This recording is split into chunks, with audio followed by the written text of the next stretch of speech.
Welcome, sir. Franklin D. Spencer. What's the D for?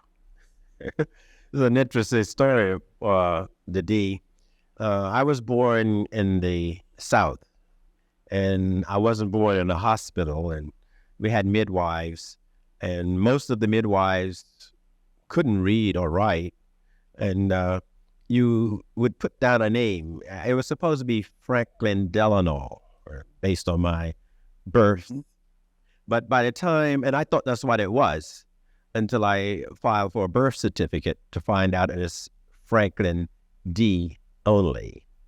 And the military starts, I went through it a lot when in the military. What is this thing? And then, but they have a way of doing it. You're right.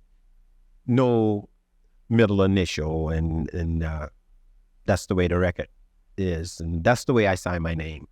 And another Roosevelt baby. Yes, yes.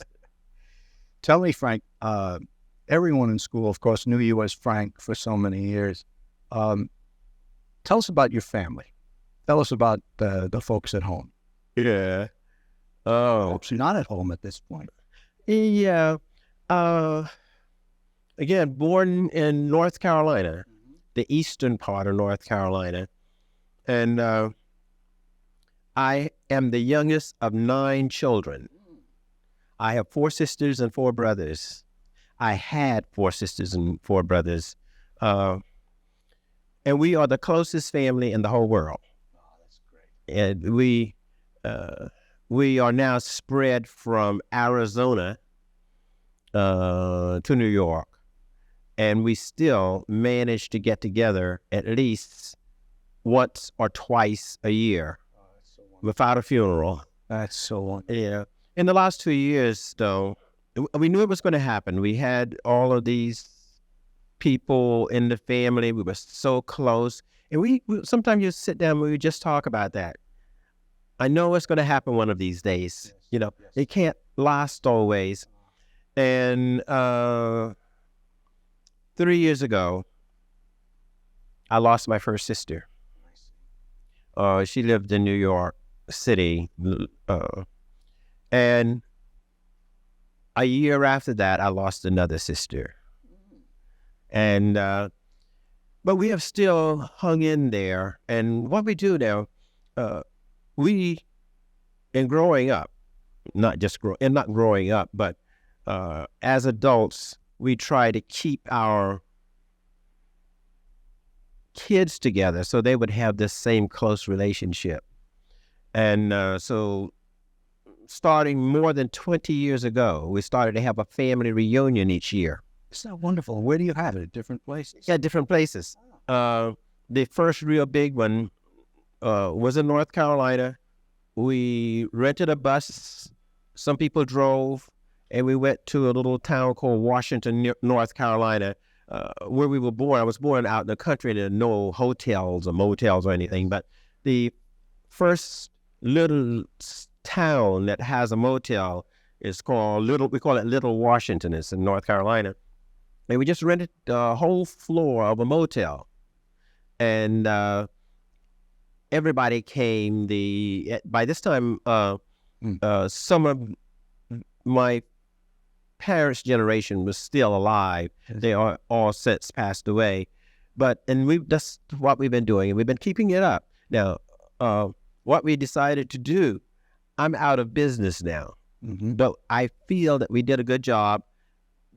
I would like to show you some of the paperwork where my niece, a niece who lives in Detroit, Michigan, lives out of Detroit, is sponsoring this year's family reunion. And we will have 100 to 200 people from all over. They will come from Arizona to Florida, all of these first cousins who think that they're brothers and sisters. They are as close as brothers and sisters. And even though she lives in Michigan, the family reunion will be in Delaware. Wow. The reason for that is trying to get a centrally located place so the people from East can go that way and the people from the North Carolina. And it worked out. It's all in place. It's an interesting thing. I'm envious. That's Yeah, we all look forward to it. The miles don't deter from it. No, yeah. And again, we managed to get together. At You least came from a once a year. large family then. Yes. 9 children. What about your family? How many children did you have? Of course, you and Vern. Yeah, one. Okay. We have one son, Wayne, who's in the Air Force. Uh-huh. And he's stationed in New Mexico. And he likes it. He's going to make a career. Uh-huh. We were out to see him in February. Now, of course, Vern taught, and we're going to talk to Vern one of these days, too. Mhm. Taught for many years. When did you start teaching in Brown? How many years of service did you have here in the district? 35. And you began in what year was that? And 60. I really began full-time in 60, in September of 60. But I came earlier to sub. And there's something I always kind of smile about. Why is that? Think back, we're talking about 1960. Yes. And I was a pre-med student and really did not plan to teach. I see. But my sister Cora, that you probably I do. know, Cora was teaching here, and I used to come to work in the summer. I went to school in North Carolina, but I would come here to work. And Cora thought that I should teach. She knew my personality. She thought it would be a good thing for me, and I wasn't so sure about going to medical school. So I came, and Cora made an appointment with Dr. Hoyt, Mm-hmm. who made an appointment with Fred Weaver, Okay. The high school principal. the high school principal. And Brentwood had never had an African-American science teacher In 1960. in 1960. They had had a few people in physical education. They had a couple of people in business, Yes. but they had never had one in a major corps. Well, Brentwood at that time was just about feeling the effects of the boom, I guess. Yeah, they were really just starting to grow. So I came in as a substitute, and based on Cora's conversation with Fred, he set up an appointment with me, and he said, verbatim, he said, I have heard that Black people from the South have a hard time teaching here. They usually know the subject matter, but because of the segregated situation that they're coming from, they haven't worked with white students and implied that there was this subservative thing that I would probably have. And he said, I'm going to be watching you. You're going to call in as a sub, and I'm going to be watching you. If it works out all right, it is a fact. We're going to need a teacher in September. If it works out all right, I'll hire you, but I'm going to be watching you. Now, Fred came to my door. I was in room 210 most of the time. It was a science, that science wing up there. Fred would come by at least 3 times a day. Do you remember? I sure do. Okay. And he used to sometimes have a little marbles in his hand. Right. And Fred would come and he'd take a look. And he wouldn't say anything, but he would go on. And I could expect he would be back another time, and he never said anything. But he would go. He would do that. Now, needless to say, I got the job. So apparently, I met his approval. And I talk about Fred in a very positive way. I understand that. Because now some people in that day and still in this day, they would have had that in their mind. I said, I bring him in a couple of times, but he's really not going to cut it. But they would not have said that to me. Yes. Okay, they would have been just kind of watching me behind the thing. Wouldn't have said it. The fact that he said it to me, I knew I was on my toes. I knew I had to be good. Okay, and the fact that I was on my toes and I was good It made me a better person. And Fred didn't take me through all of that thing and then not give me a job and say, "Oh well, but." Yes. There was none of that. Yes. Okay, I made it through his test. Isn't that incredible? I got the job, and I kept the job for 35 years, and a good 35 years. Yes. That period, I mean, we can say this about any period, I would imagine, but there was a lot of learning going on by people both in the classroom and out of the classroom.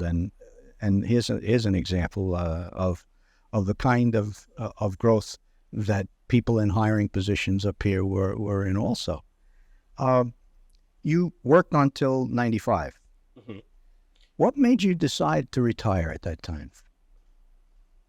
Well, I had a real hard time retiring. As you probably know, I became very involved with the school and the community, and You sure did. I had pretty much convinced myself that the community could not live without me, and I couldn't live without the community. So I was having a hard time Letting go. retiring. Yes, but I figured the time had come. I had really planned to retire January 96. Mm-hmm. January 3rd, 96. I had this thing all worked out, and I was going to plan a cruise around that time, and I was going to pray for snow on January 3rd. Yes. So when I could say, "Oh, I'm really glad that I got out of here," To give yourself the added incentive. But then the incentive came through from the state, and I went out in June instead of waiting until February. Now, I came as a biology teacher, and I worked in that role for 17 years before I retired as an attendance teacher. I was just about to ask you that. Yes. Yeah. Okay. And that was kind of a hard thing to do because I enjoyed teaching. I didn't enjoy every day, but I enjoyed every week. Yes. There was not a week that I didn't have a bad week. Sometimes I didn't have a bad day. There must have been some roller coaster ride in any week with the highs and the lows. Oh yeah. You became very, very close to a lot of kids. Oh yes, and their families. Yes, in the work. Yes, yeah. And I still feel that. A lot of frustration as well as satisfaction in that role, would you say? Well, mostly satisfaction. Mostly satisfaction. And Vern is convinced that I'm crazy, because over the Christmas holidays, I was always ready to come back. I ended up with something like 356 days because I never stayed home. I didn't, I might not have felt good every day, but I never stayed home. And I wanted to come. Yeah. I just wanted to be here. I have a feeling, or I should say, it's my belief that very often the most important thing that educators do every day is show up. Mm-hmm. Mm-hmm. And you're a living, breathing example of that it's your physical presence in the life of a young person that is the most important gift that you bring. Yeah. The subject is important. Yes. Yeah. But it's you, essentially, that is the gift. Now, you had fun for all those years. I know you did, because you loved what you did. Yeah. You always loved it. Since you retired, and given the fact that you had difficulty with that thought, it appears to me that you're still having fun. That's true. What are you doing now, Frank? Well, I'm still doing community things. I'm the education chair of the local NAACP education committee, and that keeps me involved. The most recent thing that I did in that regard was May 1, this month. I arranged a meeting to have the superintendents from Brentwood, Bay Shore, and Central Islip to meet with African-American parents that are not parents, if you will, but I'm trying to connect the community and the school. Mm-hmm. I'm just absolutely convinced that if we are going to have the right thing for our children, the school and the community must work together. It's not an easy thing to do. As a matter of fact, I saw Mr. Black as recent as last night asking for an analysis of how did the meeting go. Now, quite a few people came, but I'm trying to get people to come that would not normally come. Now, there are certain people that come to the school all the time. Those are not the people that I'm trying to tie in. I'm trying to go out and if you will, the grassroots. I'm trying to get them to come. Meet your superintendent. Know him by name. That was one of the things we say. Before you leave here, you know him by name. So when you go to him, he will know you. You know, it's not someone just coming in. That's very, very important. I know that's important. And I think it worked out very well. He thought that it was good, but I ended up still, most of the people were people that he had seen. He didn't know their names or any such thing, but there were a few. I was still able to get a few that had never been in his presence one way or another, or he in their presence, and that's what I was looking for. Bayshore worked out very well. It's also, and all within the town of Islip, all of these districts with. Yeah, my domain is the town of Islip. Okay. I'm doing something that I shouldn't be doing. I'm concentrating on Brentwood, Bayshore, and Central Islip. I see. Because those are the high African American populations. But the biggest problem is schools like Hop Hog, Sable, West Islip. West Islip. Why is these people? Let me tell you what these people. What's going on here? And I worked on it, and I haven't been doing it much lately. If you talk to the superintendent from West Islip, and I have, not this present one, but this one of the things I used to do. He would say, "Oh, look, we have no problem. We don't have but one black student." So, and I tried. That's when I try to convince them. Look, your kids right now are living in a lily white West Islip. This is not a lily white world. Yeah, it's not. And you know, by the 21st century, this is going to be your kid that you don't want to expose is going to be a minority. Absolutely. Okay. And one of the things that I used to bring to them, you know, I was in the Air Force all this time. I would say to him, because it's a fact. In the Air Force, I was a senior master sergeant as I retired.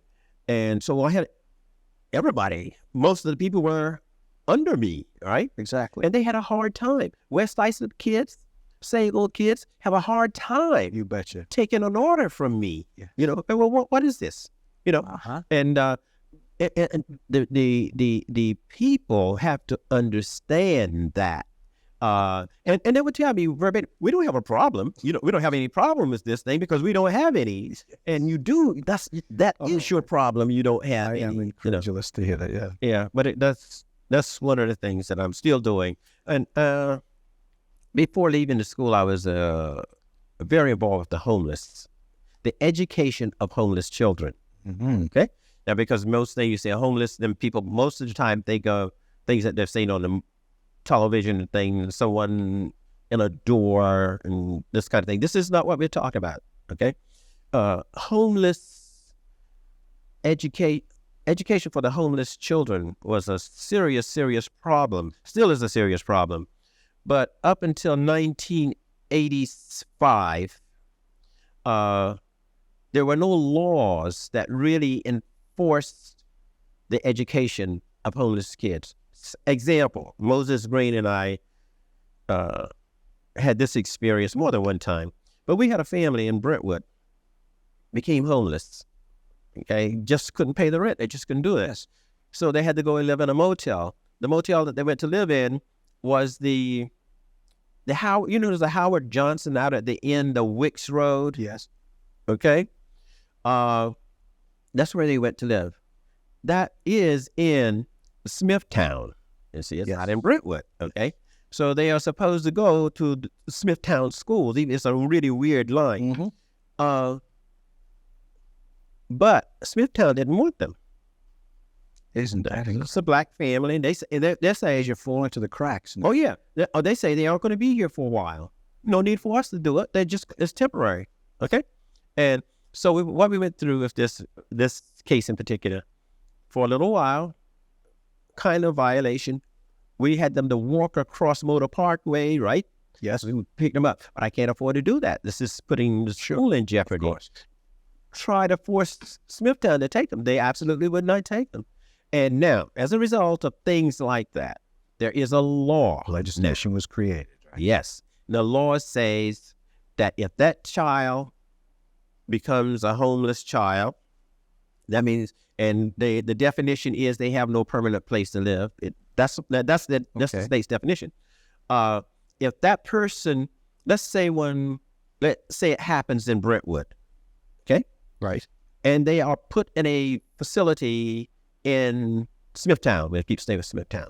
The law says, and this is one of the strongest laws in education, they say that child has a right to continue to go to school in Brentwood, okay? Or the child can go to school in Smithtown, where it's Now, this is a state law. This is a state law, Okay. and they're really pretty strong on it. Now, some problems, you know what the problems were. Sure. Smithtown didn't want to do it. Who was going to pay? Yes. And then Brent would say, you aren't there. Who was going to pay? Right. So they worked that out. Okay. It's an automatic And work it out locally No, on the state on the state level. on state level. It's automatic now. If that child goes over to Smithtown, I see. they have a form called BS 2999. Okay, Mhm. DS 299. Once that form is filled out, Smithtown automatically gets the kid came from Brentwood. Yes.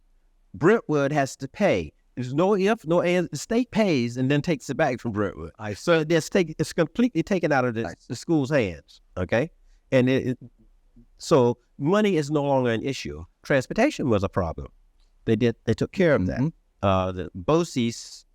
Now, this is very recent that this is all. Well, you were an attendance officer. Yeah, and it's still going on. I can remember a time, Frank, when a great many migrant workers and children of migrant workers used to reside in Brentwood, worked out east. And I would imagine this would apply to them also. Yes. Follow the crops. It would, and there are laws. They come under that same law. I see. And they must be educated, and then it works out. It's a lot better than it was. Tell me, I don't want to get too far afield from your retirement life, so to speak, but you had a fairly nice retirement party when you left too. Given in your own, I was unable to attend, but I would be anxious to hear from you what you remember particularly from that evening. There must have been, because the way your perspective on life is, you must have pulled some things out of that evening that stand out in your mind. That I as a matter of fact, I made it there. My brother was my shadow. My one brother lives near me, and he's my photographer. Right, so and my son Wayne was here too. So they both, one was doing still pictures, one was doing a video. Wonderful. Yeah, and when my time came to talk, I think I expressed what I found most important about that party. It was really very well attended. Okay, and the strata was, a lot of administrators were there, a lot of teachers, a lot of community people, and to the tone of like 150, I think it leveled off at.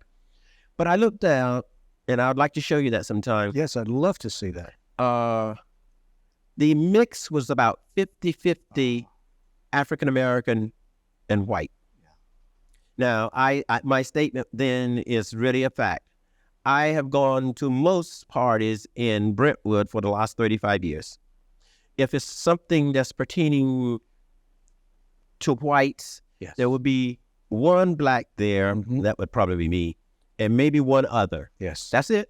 Yes. If it was something that was kind of black sponsored, there would be one white person there or none. Yes. And I just thought it was so beautiful to see that something that I did along the way caused a party that I had never seen before. And you commented on that? Yes. Oh, that's wonderful. Yeah. And there were people there that I had never seen at a party before. Like there are parties going on all the time. Yes. And that was probably the most outstanding thing. Not my sister came from North Carolina, and my nieces and nephews and all came, but they would come no matter where I go. I agree. I think it speaks to the success of your work all these many years. What do you remember about some of the early days when you first came to Brentwood, and you came from the Air Force? Yes. Now, had you finished? Tell me about that, the Air Force experience. Well, coming from the South, the poor situation that I came from, naturally I wasn't able to go to college right away, so I went in the Air Force first. Mm-hmm. So when I came out, I went to college on a GI Bill. I see. I programmed that. I was overseas. I was stationed in Germany for 2.5 years just before getting out. And I really applied and got accepted to college from Germany. And I came home to go to school. To go to medical school? To go to go undergraduate. Oh, I see. See, I didn't go to undergraduate before going to military. I was 17 years old. I see. I was 17 years old when I went into. Where did you do your schooling, Frank? Where did you go to school? Undergraduate. Oh, at A&T in North Carolina. Okay. And it's a state university. Mm-hmm. Mm-hmm. And you finished that, and that's when you came to Brentwood? Yes. When you finished there? Yes. And then at that point, you were having misgivings about pursuing your plan to go into medicine, and Cora suggested you investigate. Yeah, just give an investigation. Okay. I had not done my student teaching when we first started to approach Dr. Hort and those, and so we sat down to see what it is you need to do. So I went back to school for an extra quarter to do my student teaching and take some education courses that I hadn't been able to take, because I understand that it's kind of normal all over the place. If you're a pre-med student or you're a science student, the advisors don't want you to take education courses and these kind of things. Yes. Anytime, and if you have an elective, you're supposed to take a science elective. Science, right? Sure.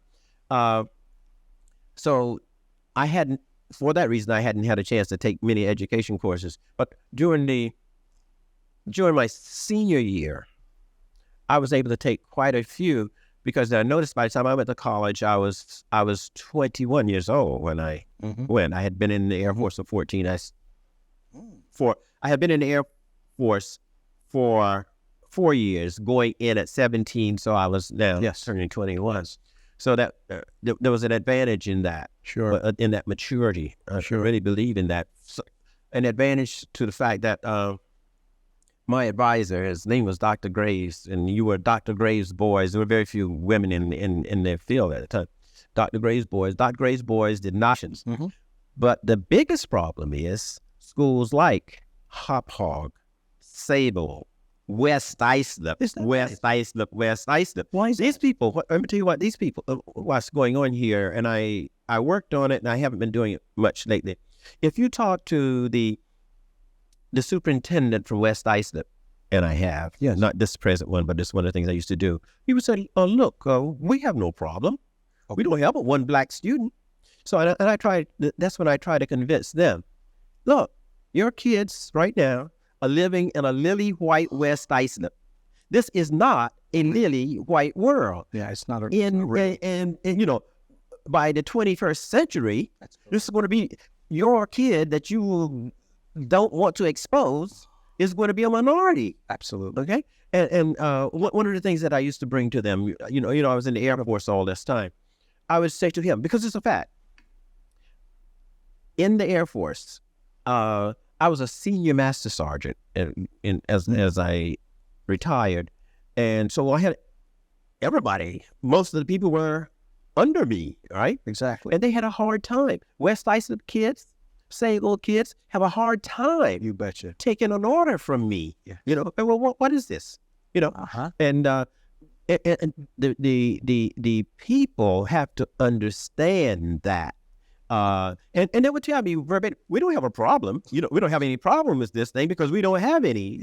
And you do. That is your problem. You don't have any. I am incredulous to hear that. Yeah. Yeah, but that's one of the things that I'm still doing. And before leaving the school, I was very involved with the homeless, the education of homeless children.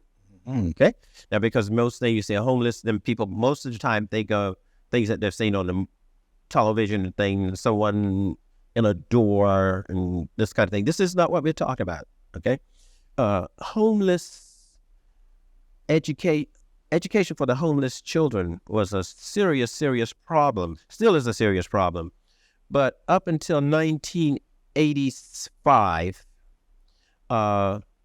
there were no laws that really enforced the education of homeless kids. Example, Moses Green and I had this experience more than one time, but we had a family in Brentwood, became homeless, okay, just couldn't pay the rent. They just couldn't do this. So they had to go and live in a motel. The motel that they went to live in was there's a Howard Johnson out at the end of Wicks Road. Yes. Okay. That's where they went to live. That is in Smithtown. You see, it's not in Brentwood. Okay. So they are supposed to go to the Smithtown schools. Even it's a really weird line. But Smithtown didn't want them. Isn't that? It's a black family, and they say You fall into the cracks. oh yeah, they say they aren't going to be here for a while. No need for us to do it. It's temporary. Okay, and so what we went through with this case in particular, for a little while, kind of violation. We had them to walk across Motor Parkway, right? Yes. We picked them up, but I can't afford to do that. This is putting the school in jeopardy. Try to force Smithtown to take them. They absolutely would not take them. And now, as a result of things like that, there is a law. Legislation was created, right? Yes. The law says that if that child becomes a homeless child, that means, and the definition is they have no permanent place to live. That's the state's definition. If that person, let's say it happens in Brentwood, okay? Right. And they are put in a facility in Smithtown. We keep staying with Smithtown. The law says, and this is one of the strongest laws in education, they say that child has a right to continue to go to school in Brentwood, okay? Or the child can go to school in Smithtown, where it's. Now, this is a state law? This is a state law. Okay. And they're really pretty strong on it. Now, some problems, you know what the problems were. Sure. Smithtown didn't want to do it. Who was going to pay? Yes. And then Brent would say, you aren't there. Who was going to pay? Right. So they worked that out. Okay. It's an automatic thing. Work it out locally? No, on the state level. On state level. It's automatic now. If that child goes over to Smithtown, I see. they have a form called BS 2999. Okay? DS 299. Once that form is filled out, Smithtown automatically gets, the kid came from Brentwood. Yes. Brentwood has to pay. There's no if, no and. The state pays and then takes it back from Brentwood. I noticed that have changed.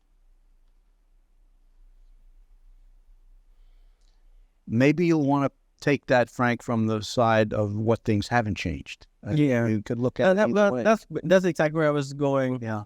Things have changed, Sure. just like everything has changed. Well, the population here has changed more on the Hispanic side than the African American side. Now, when I first came here, the African American population must not have been more than 5%. Okay. But the Hispanic population was also not more than 5% or so. Okay. Yes. And so that's what happened. The influx.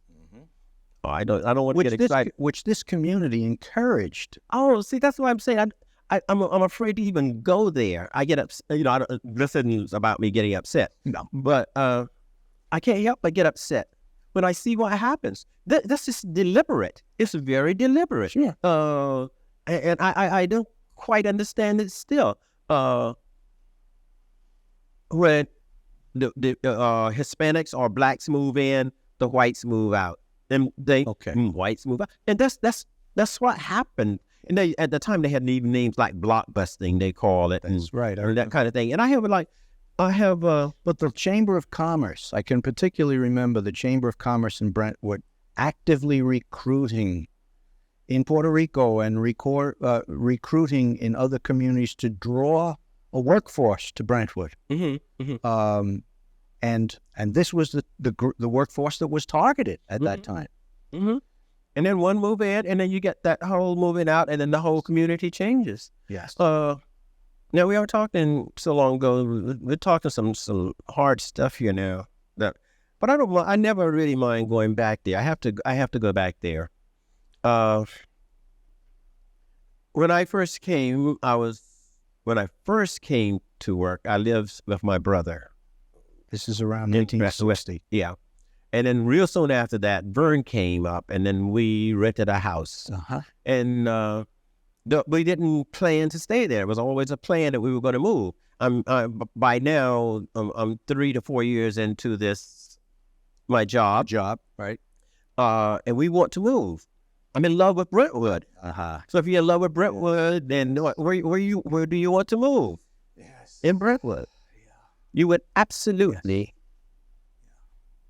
I bet you are out. You are open-minded person, but you would probably be shocked with what we went through trying to buy a house in Brentwood.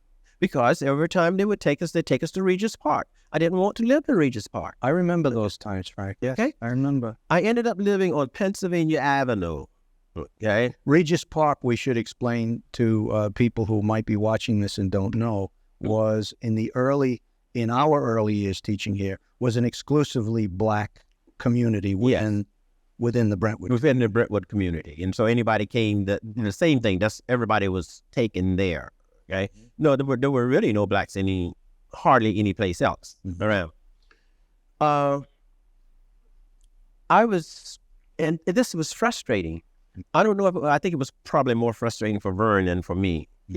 You're working, trying to do better, and in the faculty role, nobody understood this. And you don't see this now. They tell you can buy a house any place, right? Which is not true. That say I can buy a house any place, but that had an effect on me as it relates to my colleagues. I just couldn't believe. I was working closely with them, but they didn't see it as a problem. Yes. They thought that why don't you just go on over there was the word. And I never went to that house on Pennsylvania Avenue here in Brentwood. I couldn't go there in the daytime because the people who were selling me the house didn't want. They were getting flack from the neighbors to So we have to visit the house. Here I am, proud as I can be. I'm a proud man. A professional working within the system. Yeah, educating their children. They're kids. And we had to move in the night. Incidentally, people who might be listening to this, specifically young people might be listening to this, might not realize that this is only one generation away from where they are. This sounds very much like textbook ancient history, but it's as close as your life. Absolutely. We do this sometime when we go in during Black History Month when we talk.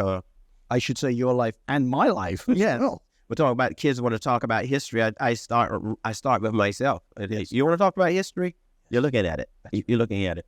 But we went through that thing. It was like really bad. And Dave March was in the science department. I'm the first person that Dave March saw when he came here, and he was a teacher at that time, was he? Yeah, I came a year before Dave, and since he came kind of in the summer, but I was always out here in the summer and the winter anytime. So the first day he came to look at his classroom, that was I was in 210, and Dave was going to be in 208, and so we met right then.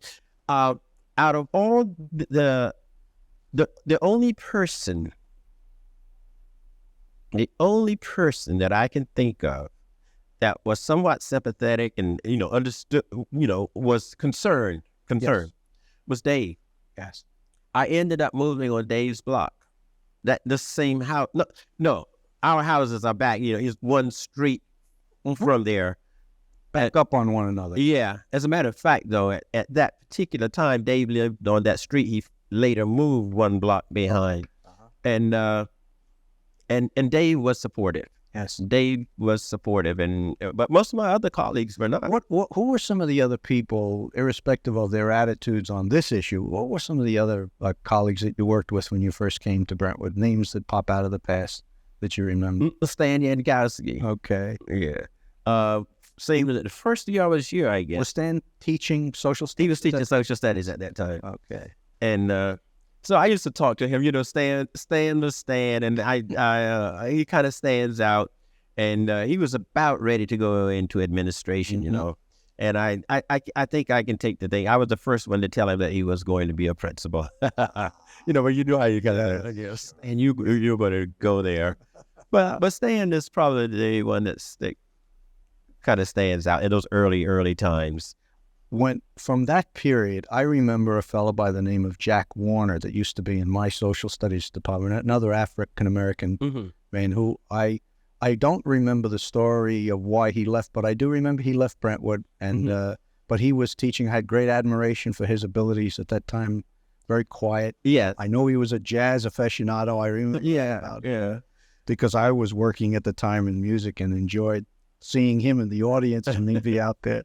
Yeah, I remember him. He went to one of the Caribbean islands, like St. Thomas or someplace, and he taught there. I never saw him as he left Brentwood, but I heard that that's where he was. How many positions over the years have you held? You've been in the science department, an attendance teacher, and then you remained in attendance for the balance of your career. Were you? Did that mean that your office was moved a lot as the district grew? Attendance office, or were you always on the road? No. I from the time I went in, it was then the business office, so the Oak Park office. That's right. That was the business office, and attendance was in that building, so that's where I worked out of for all the time, and then it changed and became special services buildings. But no, I wasn't changed. I always worked in the same place. Same place. Yeah, the building. After about 15 years there, I actually got a little office with a window. But what do you miss the most, Frank, about being retired now? What do you miss the most about your experience? No, just the contact. I miss the contact with the kids, and with with my colleagues. That's what I miss most, just the contact. I think you've already answered this question, but the question, what don't you miss? And I think you've probably already answered that when you spoke before about the down days. Yeah, very few down days. But tell me about your mom and dad, if you don't mind. Tell me about mom and dad. What were they like? They were without a doubt the best parents in the whole world. And they had to be. We have the 9 children. We had 9 children, and I'm talking about this poor place. Yes. Mom, in addition to the 9 children, we raised about 5 more. Because if somebody's mom died and they didn't have anywhere to go, we raised them for a while, and cousins, and it was just known. And it's like so beautiful that I people now call me and just to talk about my mom. What she was like. Yeah. What a wonderful legacy. Yeah. Last time it happened was a week ago when a cousin called and just to talk about my mom. Let me tell you what, this particular one, he's my cousin. His father died when he was about 7 or 8 years old. And he was like, they were very poor. There were some people that were not as poor. Now, what we used to do, we'd go to church. We didn't have a car. We never had a car. We had horse and cart, and we'd go over. we would go out there to. By the way, you're Fayetteville. talking about now. This is the 1940s, or Yeah, 40s and 40s. okay, Yeah, mostly 40s. Yeah, Mhm. During the war years, to a great extent. yeah. World War II, we're talking about. Right. When he was saying when we would go out to this church that was about 5 miles from my house. So after church, you didn't come right back home. It was on a pattern. You'd go and go to someone's house. They would take care of you. And I tell you, his father had died, and they didn't have anything. And there were some other people that lived closer to the church. He said, my mom would always go to this person's house. She probably often brought along a little something, but rather than going to the better of the eating places, we would always go to her. Yes. And he was a little kid now, but he remembers that so much, and things like that. I'm telling you, what was your mom outside of being the generous and giving, nurturing person that she obviously was? What was her talent, her skill? Did she have something that you can remember her doing particularly well? Cooking every day. And Vern and I laugh at it right now. Mom made biscuits. Vern has a hard time, and I have a hard time too, making biscuits. I love biscuits. Making biscuits once a month, that's a task. Yes. Mom made biscuits 3 times a day. We kind of laugh at her, and she was like the best cook. Yes. Okay. And Vern's, not just my family was like that. All the other families like that. Vern was making a cake the other day, and she goes and she switches on her machine. She got about 3 gadgets around here, right? One goes fast, one goes slow, and she goes and she switches this thing on. And we both, she was raised by her grandparents, and Mom used to sit there and do that and make a cake almost every day. It's just unbelievable. Unbelievable. And then had to cut wood to put in this stupid old stove, a wood stove. That's what we cooked on. Sure, they have gas or electric or any of those things.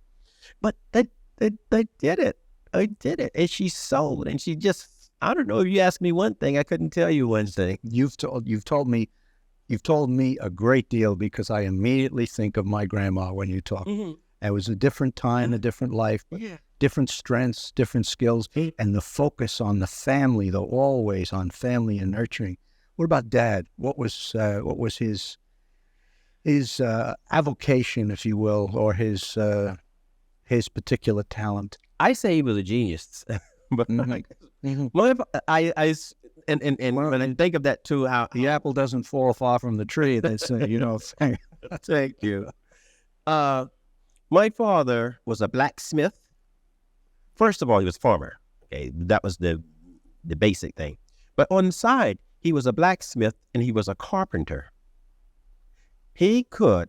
There's a big farm. We plowed with mules and stuff, but there were some people had tractors and things. Mm-hmm. A guy named Kenneth Dunbar, he was a big farmer. He'd come down. He said, my father's name was Oney, O-N-E-Y, like my brother's name. This damn plow, he had money that he could buy plows. This damn plow does not quite throw it up high enough, okay? I want you to take a look at it.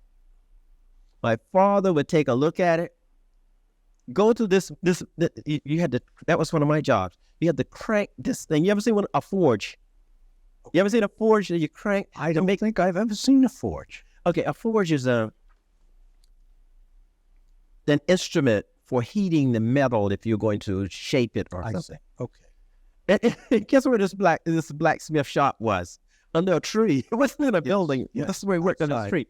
So we go, and he would tell him. We can see one of these in old Bethpage Village, I'll bet. Yes, you could see forged. Oh, yeah, then back to the forge. It has a fan. You turn a handle, and it has a fan. The fan blows the air through up by the coals. With an old bellows, maybe? Yeah. Rather than the bellows, you use this fan, and it blows it up, and it works better than the bellows, okay? There's an advancement from the bellows. Yes. So that, little guy, the last one on the end. That was one of his. That was his job, but he did pretty good for my muscles. But he would do this. I swear, John, just come. He didn't go to a machine shop somewhere. He would come down and he would draw it out, make it think, and make it work. Or he would come. I need a stable. Okay. He figures out how much the lumber, the whole thing, and he builds it. And that was. Where were you in the family? In the line, and I was the siblings. youngest. You were the youngest. Mm-hmm. You think that affected you in any way? They say birth order has a great impact on people. Well, my brothers and sisters would say they did. Because I was my mama's baby. Uh-huh. Yeah, and I was my mama's baby when my mom died. I was 35, but I was her baby, and that whole pecking order. Tell us what some of your earliest childhood memories were, and part of the question is, did you remember your grandparents? Did you know your grandparents? No, I didn't know my grandparents. I knew one grandmother, and she died when I was 4 years old, and that's the only thing I remember at 4 years old. I remember the day she died. All right. She was walked out. You had to go. She had been out to the outhouse, Mm-hmm. and she was on her way back, and she fell, and she died. And I remember that. How old was your grandmother when she died, Frank? Do you remember that? She was 70 something. She was in her 70s? She was in her 70s. Uh-huh. Mm-hmm. Yeah. Children are very fortunate to have grandparents that they can relate to and talk with before it's too late to have those conversations. Yeah. Where was the first school that you attended? The first school I attended was in Scranton, North Carolina. You ask me all these things, so if you ask me, I'm going to tell you. Sure. I hope you will. It's almost like going on, but I have to go on. Natural schools were segregated. Uh-huh. The white school was closer to me than the black school. They had school buses 4 miles away, and the white kids rode the bus. I couldn't ride the bus. Black kids couldn't ride the bus. We had to walk right. It's something if I had to ride by their school, but I had to walk past that school. And it was a 1, 2, 3, 4. It was about a 6-room structure, and that housed 1 to 12. But I was 4 miles from the school.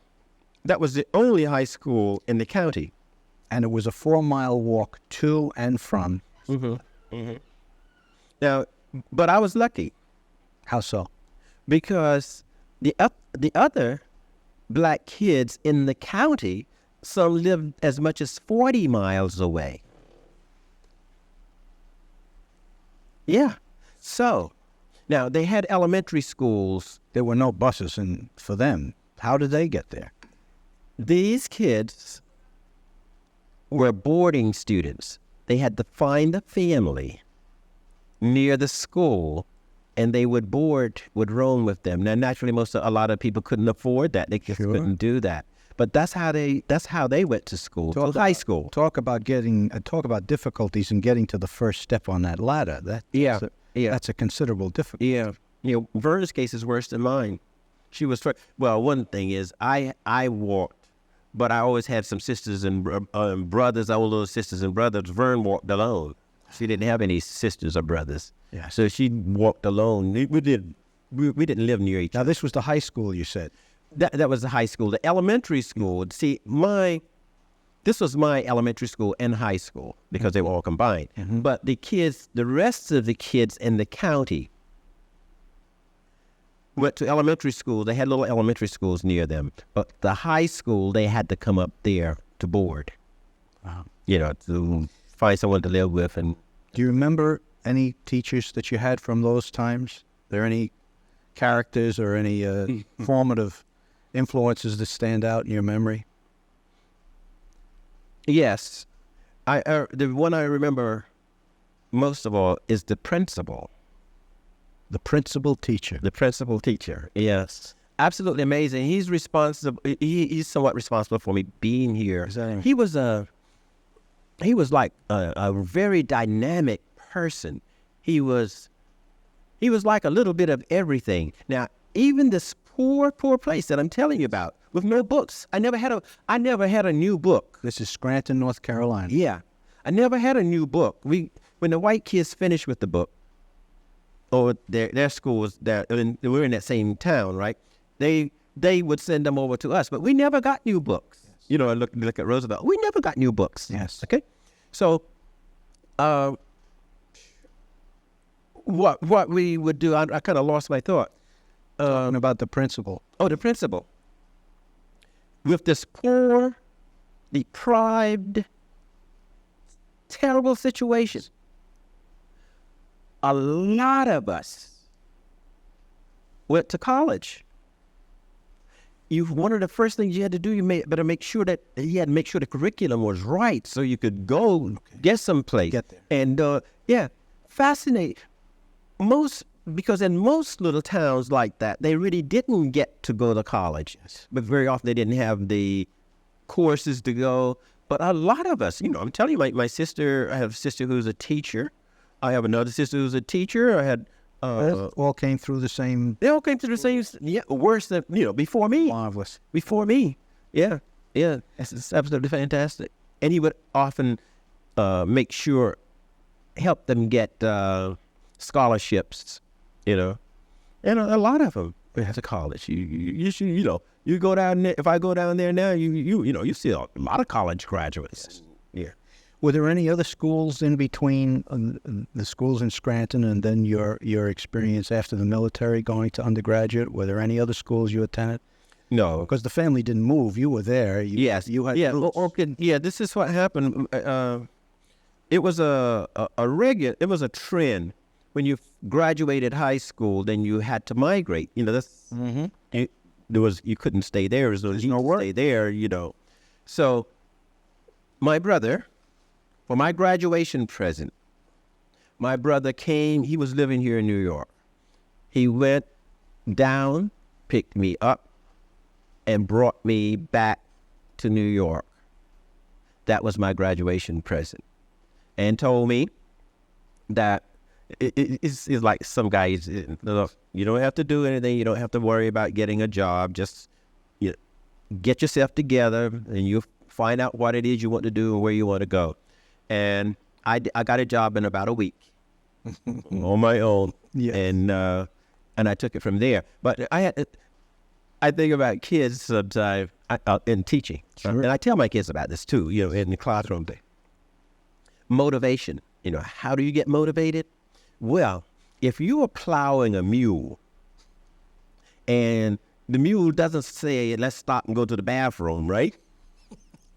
He takes his liberties wherever, okay? Yes. That's motivation, man. I know very well. But if someone asks me, what are your motivations? The manners of a mule was my motivation. That's like that. But that was a good motivation. Okay, so I came up to New York, and I just had high school, and so what are you going to do? I went to work in Bethpage. There's a big plant out there where they bring in latex, and they store in these big tanks, bigger than this room, and they put ammonia in it to keep it as one of the preservatives. So when it's all finished, someone has to go in there and get the latex off the walls with a torch. And because there's so much ammonia in there, you have to wear a mask. Yes. So it's not to burn your lungs. Yeah. Mm-hmm. So that was my job. That was my first job. Mm-hmm. I went in there, and my brother was working for Grumman. That's another story. That's how my brother got here, by going to Hampton University, okay? And he was a tool and die maker, and he was working for Grumman, Fairchild. Yes. He was working for Fairchild, and he was making more. He was paying more in income tax than I was making. For sure. Yeah. And that was another motivation, I said, I can keep on doing this. And that's when I decided to go in the military, and the rest is history. What before you went into the military, was science one of your good subjects or your best subjects in school? What were your favorite subjects? Or your worst subjects? Your worst or best? I was all in all a pretty good all around student, and probably more science Oriented. Yeah. But when I went to college, when I showed up on the campus, I didn't go there to take biology or pre-med. That was not my intention. Oh, I see. What do you think my intentions were? Tell you about my brother. I would say you just went to see what felt good to you and then pursue that direction. Yeah, and I was there everything. My brother being my mentor and looking up to him, I wanted to get in the same field that he did. I was going to take some shot. That's what I really went for. But the thing came in between. See, I was in the medical field in the Air Force. So even though when I showed up at the campus and started to talk about that, and they started to talk to me some, it didn't seem like I was going in the right thing. So they gave me a test. They gave me the test, and that was my strong point. And I ended up in pre-med rather than machine shop. I see. That's why you... That's exactly it. It's like, I had no idea that's what I was going to do when I showed up there. Mm-hmm. Did your teacher training or the courses that you mentioned the education courses that you were taking, did they adequately prepare you in those days for what you faced when you got into a classroom? No. No. But there's one of those things you go through. And when I really learned is when I got in the classroom.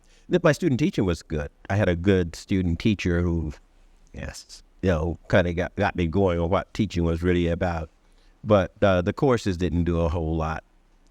I don't think. But, when you put this whole thing between a college education and a non-college education, okay, including largely those courses that make you think, those psychology courses, those things, it does make you a different person. It makes you think in a different way.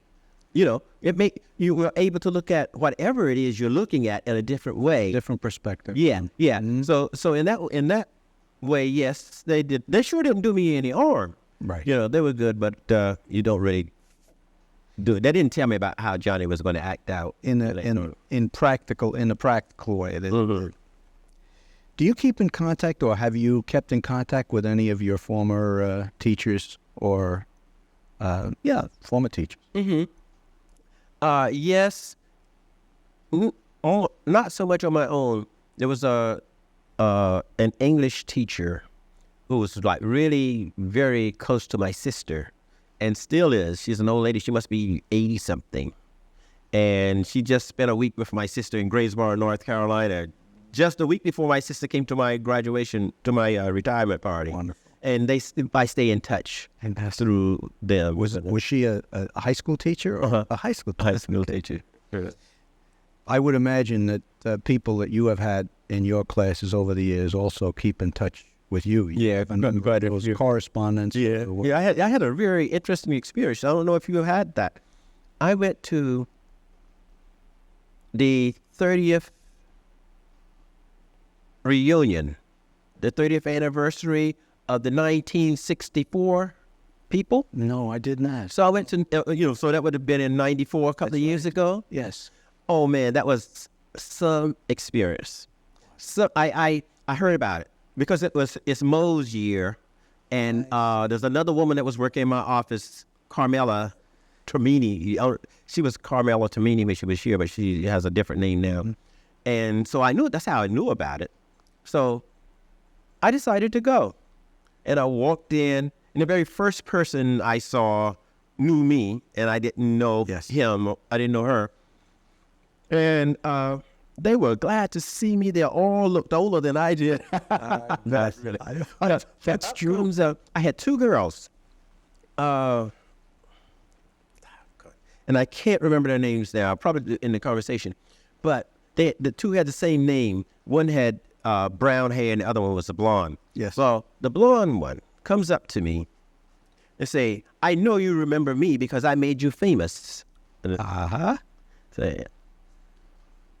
And in a few minutes, I was able to call her name. Story. I don't know the year now. She was in the 10th grade. She made 100 on the biology regents.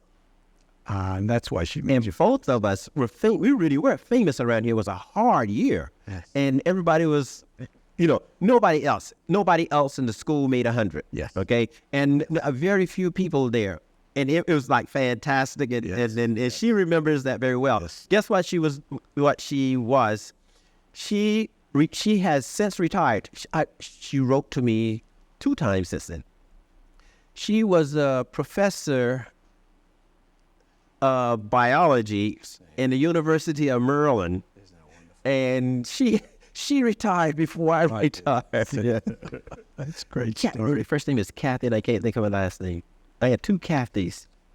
Can't think of her name now.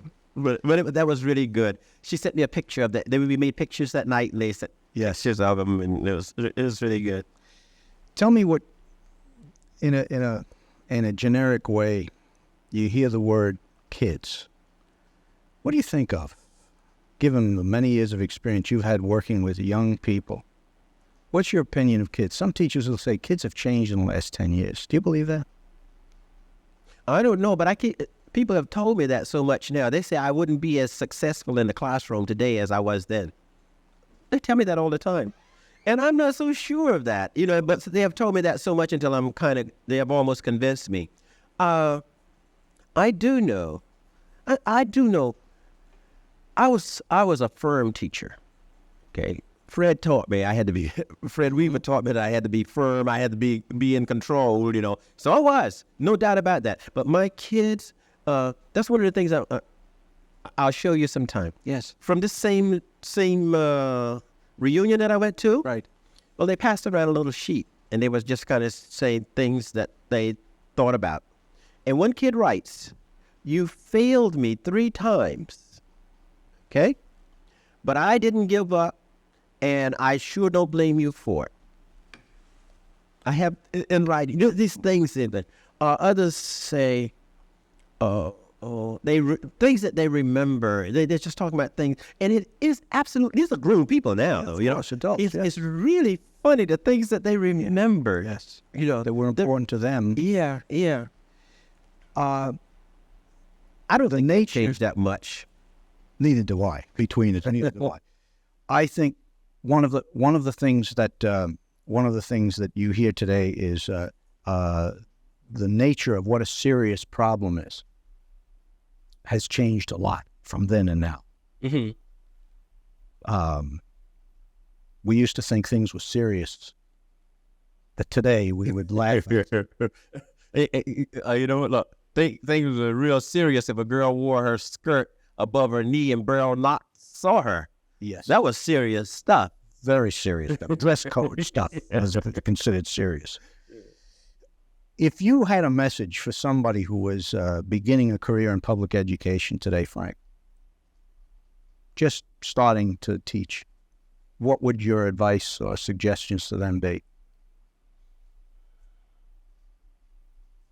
Make sure you respect your students. And you have to work at it. It doesn't just happen. All kids can learn. Maybe not at the same rate, truly not at the same rate, but they can learn. And if you show them respect, they'll show it back to you, and you will get out of them what they can do. Mm-hmm. Sound advice to them sounds like. And kids, they know whether you like them or not. They know whether you care or not. In the first 30 They seconds. really do, Yes. They really know. Do we have time for one more question? We have time to wrap. Okay. I wanted to ask you if there's anything that we haven't talked about that you'd like to make sure we get into this interview before we leave. Now's your time too. Yeah, but I really can't think of it. I think we did. We covered A lot of territory, a lot of years. What were you making when you first started teaching? What were you making? $4,800 Before taxes. before First year. taxes. 48. Yes. And you didn't work any harder when you retired than you worked on your first week in school. And people think that teachers are making all this money and they don't deserve all this money after all these years. They forget about all the years 4,800. that people worked for $4,800 and worked just as hard. Yes. Frank, I can't thank you enough for sharing so much personal history. And again, just Thank you. thank you so much for being with us. Thank you.